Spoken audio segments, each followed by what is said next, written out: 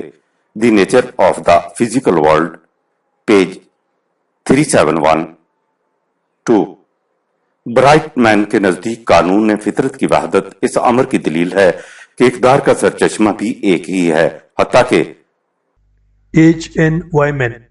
کے الفاظ میں خدا کی تعریف ڈیفینیشن ہی یہ ہے کہ وہ کارگاہ کائنات میں اقدار کا سرچشمہ ہے۔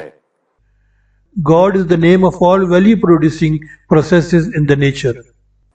ان تصریحات سے یہ حقیقت آپ کے سامنے آ گئی ہوگی کہ تحقیقات جدیدہ کی روح سے نظریہ اخلاقیات کے لیے ضروری ہے کہ ہم اسے تسلیم کریں کہ اخلاقی قانون مستقل اور مطلق اقدار کا نام ہے، اور مستقل اور مطلق اقدار کا تصور ہی پیدا نہیں ہو سکتا جب تک انسان خدا اور حیات اخروی پر ایمان نہ لائے۔ اگر خدا اور آخرت پر ایمان نہ رہے تو مطلق اور مستقل اقدار کا تصور ہی باقی نہیں رہتا، اور جب مطلق اقدار کا تصور نہ رہے تو اخلاقیات کی ساری عمارت نیچے آ گرتی ہے، کیونکہ اخلاقیات کا کسر فلک بوس تو قائم ہی انہی بنیادوں پر ہے۔ اسی بنا پر ڈاسٹویوسکی نے لکھا ہے کہ اگر خدا کے وجود کو تسلیم نہ کیا جائے تو دنیا میں سب کچھ جائز ہو جاتا ہے۔ ہم نے شروع میں جو مثال دی تھی اسے ایک مرتبہ پھر سامنے لائیے۔ ایک شخص کے پاس کسی کی امانت رکھی ہے، وہ آدمی فوت ہو جاتا ہے، اور اب دنیا میں کسی شخص کو اس کا علم نہیں کہ جس کے پاس یہ امانت ہے وہ خدا کو نہیں مانتا، مستقل اقدار کا قائل نہیں، تسلسل حیات پر اس کا یقین نہیں۔ اب سوچئے کہ وہ کون سا جذبہ ہے جس کے ماتحت یہ شخص اس روپے کو جا کر متوفی کے ورثاء کو دے دے گا۔ اگر آپ کہیں گے کہ دیانتداری سے انسان کو ایک اطمینان حاصل ہوتا ہے اور اسی اطمینان کی خاطر یہ شخص دیانتدار رہے گا، لیکن جو کچھ گزشتہ صفحات میں ہمارے سامنے آ چکا ہے اس کے پیش نظر وہ دل کی خلش جس سے بچنے کا نام اطمینان قلب ہے، محض سوسائٹی کی پیدا کرتا ہے۔ اس لیے ضمیر کی آواز کو internalized society. کہا جاتا ہے، اس سے زیادہ اس کی حقیقت کچھ بھی نہیں۔ اگر اس شخص کا ماحول ایسا ہے جس میں اس قسم کی بددیانتی کو معیوب نہیں قرار دیا جاتا، یا اس کے دل نے سوسائٹی کا اس قسم کا اثر نہیں لے رکھا، تو اسے اس بددیانتی پر کسی قسم کی خلش ہی پیدا نہیں ہوگی۔ اس لیے اس کے سامنے اخلاقیات کا سوال ہی نہیں آئے گا۔ یہ اس موضوع کا سلبی پہلو ہے۔ اب ایجابی پہلو کی طرف آئیے۔ ایک شخص سے کہا جاتا ہے کہ سیلاب کے مصیبت زدگان کی مدد کے لیے چندہ دیجیے۔ آپ غور کیجیے کہ وہ کون سا جذبہ ہے جو اسے اس ایثار کے لیے آمادہ کرے گا۔ آپ کہیں گے کہ انسانی ہمدردی، لیکن انسانی ہمدردی کا جذبہ انسان کے دل میں کیوں پیدا ہو؟ جن کے دل میں یہ جذبہ پیدا نہیں ہوتا وہ کہتے ہیں کہ اس قسم کا جذبہ اعصاب کی کمزوری کی علامت ہے جس کا طبی علاج کرانا چاہیے۔ آپ اگر اس گوشے کو اور سمٹاتے چلے جائیں گے تو آخر الامر صرف ایک جذبہ باقی رہے گا جس کی بنا پر یہ شخص محض اس مقصد کے لیے چندہ دے گا، اور وہ ہے اپنی عزت نام کی شہرت۔ اپنی عزت نام کی شہرت، سوسائٹی میں مقبولیت، اور یہ ظاہر ہے کہ اخلاقیات کے لیے یہ محرکات کچھ حیثیت نہیں رکھتے۔ اس لیے اخلاقی بنیادوں کے لیے مستقل اقدار پر ایمان نہایت ضروری ہے۔ اس لیے یہ معنی نہیں کہ مستقل اقدار کو اس لیے ماننا ضروری ہے کہ ان کے بغیر اخلاقیات کی عمارت تعمیر نہیں ہو سکتی۔ مستقل اقدار تو بہرحال اپنا وجود رکھتی ہیں۔ انہیں تسلیم کرنے سے انسانی معاشرہ پر وہ اثر پڑتا ہے جس کا ذکر اوپر کیا جا چکا ہے۔ مستقل اقدار کا سرچشمہ کیا ہے؟ اب سوال یہ پیدا ہوتا ہے کہ مستقل اقدار ہیں کیا، اور یہ ملتی کہاں سے ہیں؟ یعنی ایک شخص خدا کو مانتا ہے، تسلسل حیات کا بھی قائل ہے، مطلق اقدار کے وجود کو بھی تسلیم کرتا ہے۔ اب اسے کس طرح معلوم ہو کہ مستقل اقدار کیا ہیں؟ اس ضمن میں ہمارے سامنے دو نظریے آتے ہیں۔ بعض مفکرین نے مستقل اقدار خود ہی متعین کر دی ہیں۔ مثلا قدیم یونان میں عقل، جرأت، ضبط اور عدل کو مستقل اقدار تسلیم کیا جاتا تھا۔ ہمارے دور میں پروفیسر Sedgwick. کے نزدیک مستقل اقدار تین ہیں۔ Benevolence, prudence اور equity. پہلی دو سے مراد ہے زیادہ سے زیادہ انسانوں کا بھلا، اور تیسری قدر سے مفہوم یہ ہے کہ کسی ایک فرد کی بھلائی کی ذاتی قیمت اتنی ہی ہے جتنی کسی دوسرے فرد کی اسی قسم کی بھلائی کی۔ راشٹر جلد اول پیج 147۔ پروفیسر وائٹ ہیڈ صداقت، ٹروتھ، حسن، بیوٹی اور بھلائی، گڈنس کو مستقل اقدار قرار دیتا ہے۔ Adventure of ideas page 345۔ Professor Joad بھی اس سے متفق ہے۔ وہ گڈنس کو اخلاقی نیکی Moral virtue. کے نام سے تعبیر کرتا ہے۔ گائیڈ ٹو دا فلسفی of moral and politics page 439۔ Samuel Butler کے نزدیک صداقت، ویراسٹی، عدل، جسٹس اور فلاح عامہ کامن گڈ مستقل اقدار ہیں۔